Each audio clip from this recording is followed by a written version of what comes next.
Hi everyone, I'm Shaylin here with Reedsy. So in today's video, we're going to be talking about dialogue. So I've got 9 dialogue tips for you. Dialogue can be a really tricky aspect of writing. Maybe I just think that because I think dialogue is actually like my greatest weakness. It's something that I struggle with a lot and I've never felt too confident in.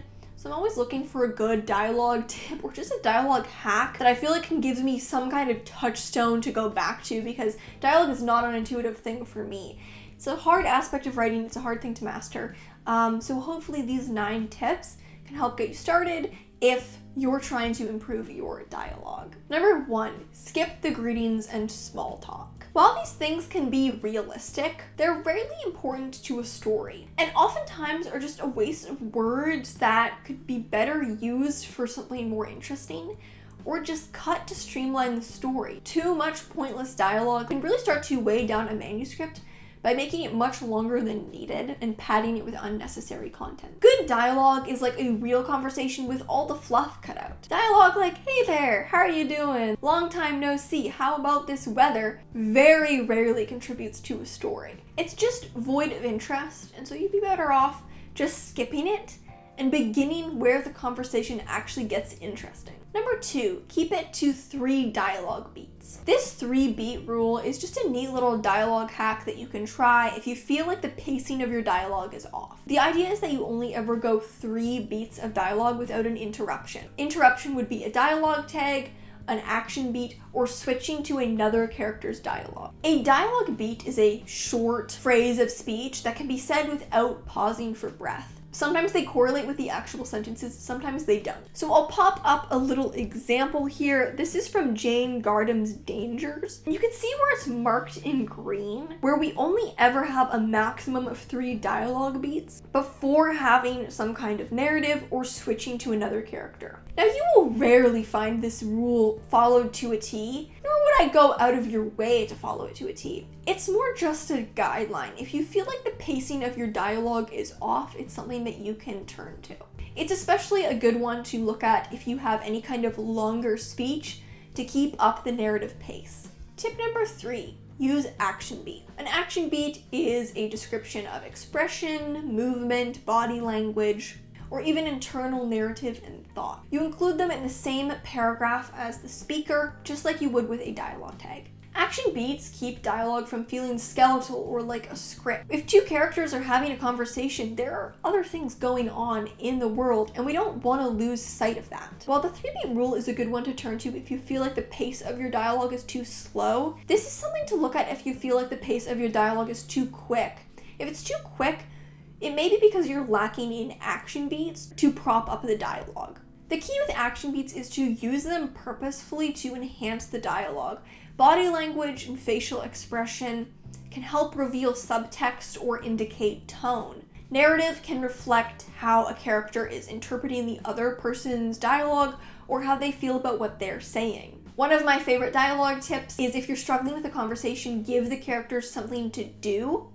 This will help because it'll give you a lot of natural ways to include action beats throughout the conversation. The next tip is don't be afraid of said. There's this trend in schools for a while. I know it was a trend when I was in school where they taught us said is dead because they thought that said was like so overused that we should be using synonyms for said. The idea is that said is overused, tired, and indicates nothing about tone. Now, the sad thing is that this was actually terrible advice. Said is more of a punctuation mark than a word. It's like a comma.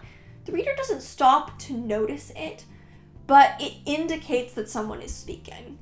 Unlike a more vibrant or strange dialogue tag, said doesn't cut up the flow of the dialogue. It just indicates who's speaking, but we don't really notice it. So it keeps up the flow of the dialogue. So you want to keep the importance on the dialogue and not the dialogue tag. And said is perfect for that because it's basically an invisible word. Of course, every so often you can use other dialogue tags when you feel that they are warranted, but most of your dialogue tags should be said or other fairly invisible innocuous dialogue tags like asked, whispered, or shouted. This just lets the dialogue speak for itself and keeps the importance on the dialogue rather than the dialogue tag. The next tip is to keep up the variety of your dialogue scenes. Despite all these rules, it's also important to know when to make exceptions when they would benefit your story. Writing good dialogue isn't about strictly following any set of rules, but rather learning what techniques to use when to write the most effective conversation. If you always use the exact same methods for pacing and structuring your dialogue, it'll grow tiresome very quickly. There may be times where you want to use a stranger dialogue tag, or you want to have a longer speech, or you want skeletal dialogue with no action beats. If you're doing these things with a purpose, it's totally okay. If you feel like your conversations are all exactly the same, following the same template, you might want to switch it up a little. A very common mistake here is using too many action beats. It can be very easy for writers to use an excess of action beats just because they feel like they need them to flesh out the dialogue, but then they start using action beats that don't contribute anything to the scene, and so it's just random extra words that make the scene longer than it needs to. The next tip is to avoid exposition. Exposition is always a tough nut to crack in writing. You're going to need some level of it in a piece, but we're always afraid to have exposition and looking for ways to hide it. Finding organic, timely places to include information can definitely be a challenge, and a lot of writers turn to dialogue. It's normally much more natural to just have that exposition in narrative. So here's an example. How was work? I asked. It was exhausting. I'm covered in paint, since I teach art classes at a daycare. I'm so tired of having to spend an hour scrubbing glitter or glue out of my hair after work, Natalie said. So that's with a bunch of exposition in the dialogue. Let's look at it with that same exposition in the narrative. How was work? I asked.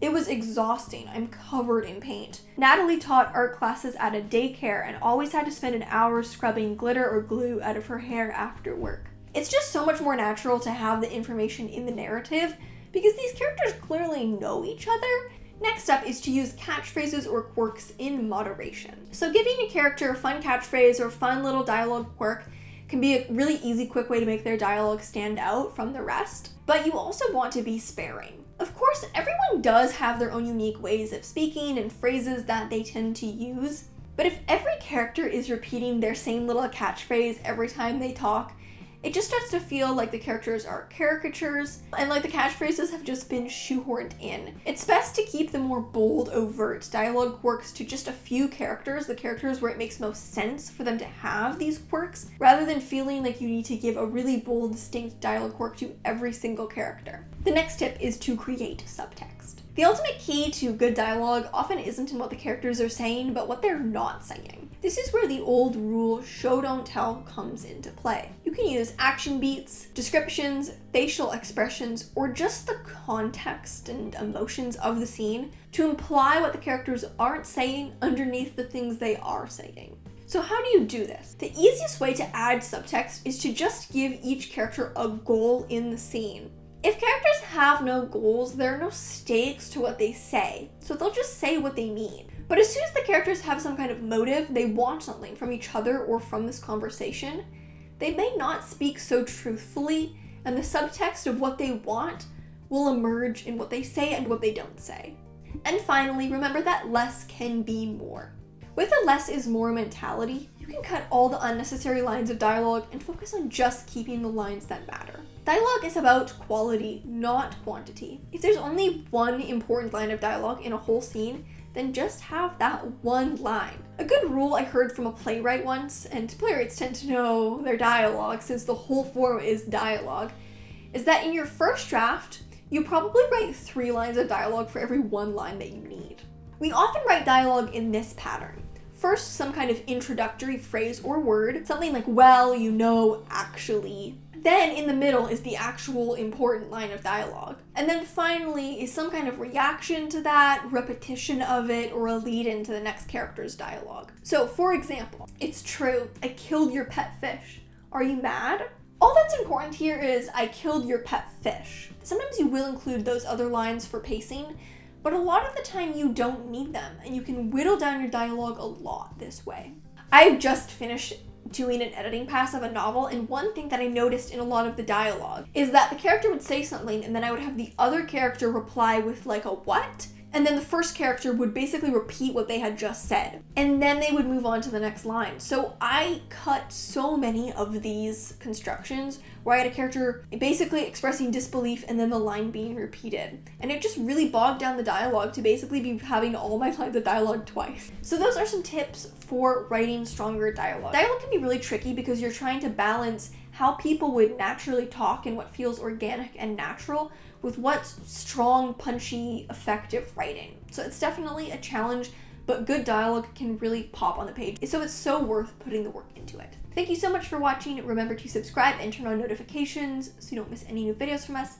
We've got new writing, editing, and publishing tips every Tuesday and Friday. Until next time, bye.